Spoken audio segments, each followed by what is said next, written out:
আজকে আমি তোমাদের দেখাবো ঘরে থাকা খুব সামান্য উপকরণ দিয়ে উড়িষ্যা স্পেশাল মিষ্টি ছানা পোড়া।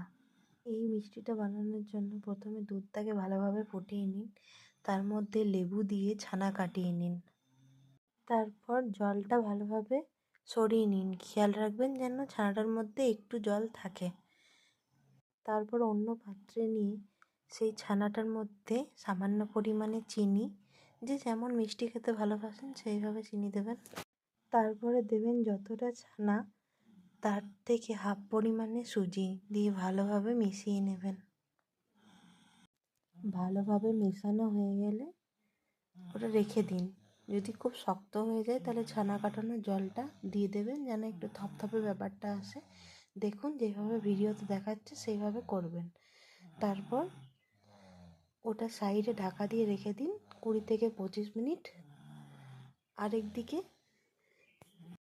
এটা যেহেতু উড়িষ্যাতে শালপাতায় দেওয়া হয়, সেই জন্য আমিও সেই ফিলিংসটা আনার জন্য শালপাতাগুলো ধুয়ে নিয়েছি। আর আরেক দিকে প্রেসার কুকার গরম করতে দিয়ে দিয়েছি, উপরে একটু বালি, তার উপরে একটা স্ট্যান্ড দেওয়া আছে, দিয়ে প্রেসার কুকারটা গরম করতে দিয়ে দিয়েছি।